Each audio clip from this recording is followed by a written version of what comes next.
Before we begin, this story contains descriptions of two major construction disasters and the deaths of 88 workers. If that's something you need to step away from, we understand. Take care of yourself first. This episode's narration is AI-generated. The research, writing, and editorial decisions behind every story are made with care for accuracy and respect for those involved.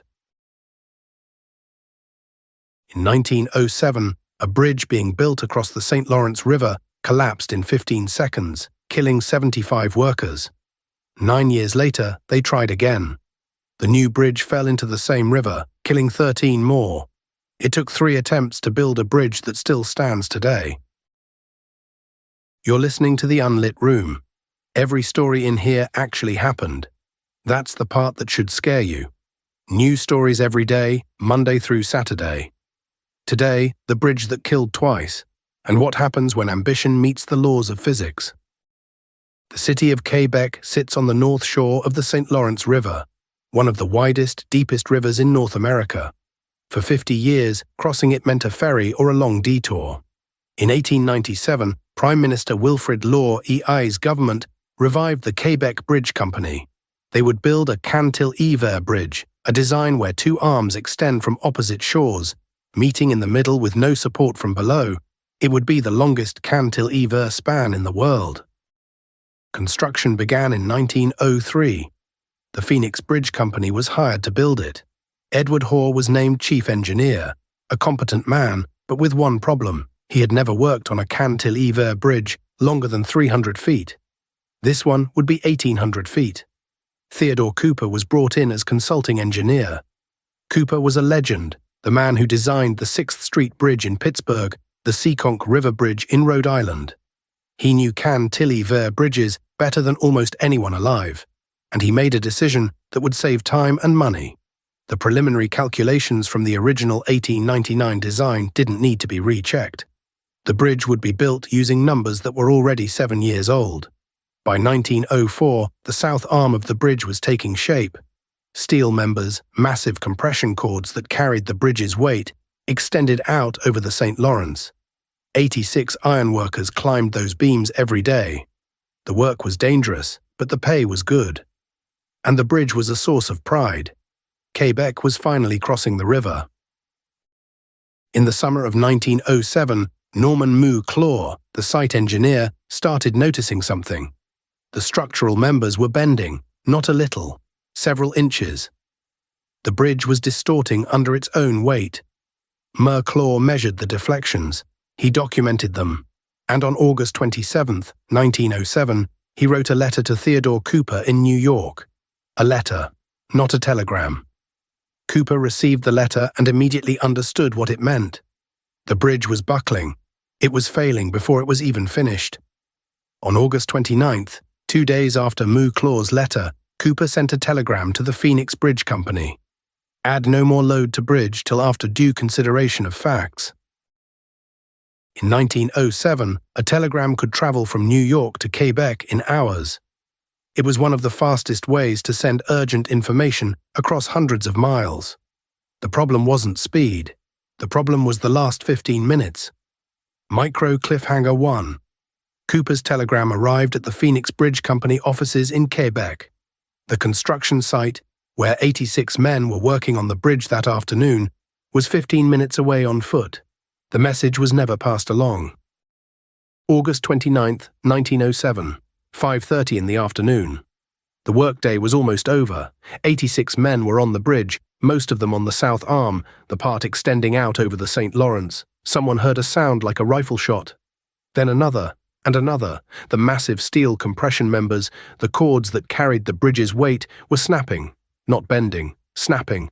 The sounds were like cannon fire. The south arm began to buckle. Workers scrambled toward shore. Some made it. Most didn't.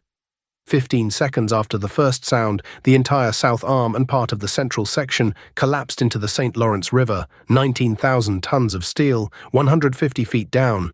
75 of the 86 workers were killed. The wreckage created a steel graveyard in the river, twisted beams, shattered framework. The ambition was still visible in the scale of the ruins. This was supposed to be the longest cantilever bridge in the world. Instead, it was the site of one of the worst bridge disasters in history. The Royal Commission investigation began immediately. What they found wasn't a mystery. It was a cascade of failures. The preliminary calculations, the ones Cooper decided didn't need to be rechecked, had underestimated the bridge's dead load.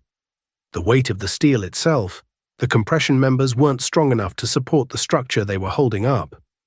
Edward Hoare, the chief engineer, had never designed a cantilever bridge this large. He didn't know what to look for.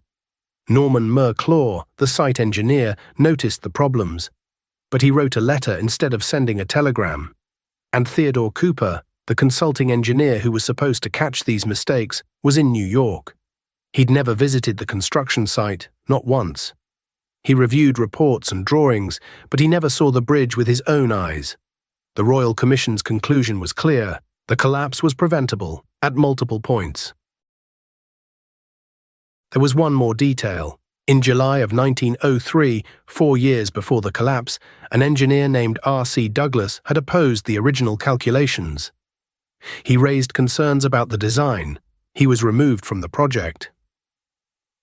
4 years later, the bridge collapsed exactly as his concerns predicted. After the investigation, the Canadian government took over the project. They hired new engineers. They created a new design, one that would be checked, rechecked, and verified at every stage. New safety protocols, new oversight. Between 1908 and 1916, the new bridge took shape. 2 cantilever arms extending from opposite shores. And this time, they were going to get it right. On September 11, 1916, the critical moment arrived, lifting the central span into place. A 5,000-ton steel section, 640 feet long, would be hoisted and locked between the 2 cantilever arms. 13 workers were on the span. Others were on the supporting structure. Micro cliffhanger too. They had learned from 1907. New design, new engineers, new safety protocols. Everything that could be done differently had been done differently. The lifting began. The central span rose slowly, carefully, and then a casting on the lifting device failed. The entire central span, 5,000 tons, dropped into the St. Lawrence River. 13 workers were killed, some on the span, some struck by falling debris. The bridge that killed 75 in 1907 had just killed 13 more. A third central span was built. In 1917, it was lifted into place. This time it held.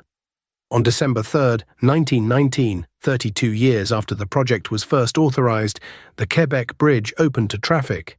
It still stands today. It's still the longest cantilever bridge in the world. Cars and trains cross the St. Lawrence every day. 88 men died building that bridge, 75 in 1907, 13 in 1916. 2 collapses, 3 attempts. The question isn't whether they should have tried again. The St. Lawrence needed to be crossed. The question is whether those 88 deaths were the price of ambition or the cost of decisions that could have been made differently. A telegram that could have saved 75 lives traveled hundreds of miles in hours, then sat in an office 15 minutes from the construction site. An engineer who raised concerns in 1903 was removed from the project. 4 years later, the bridge collapsed exactly as he'd predicted. Every disaster has a moment when it could have been prevented. This one had several. If this one kept you up tonight, good. New stories every day, Monday through Saturday. Subscribe so the next one finds you too. That was the Unlit Room. See you in the dark.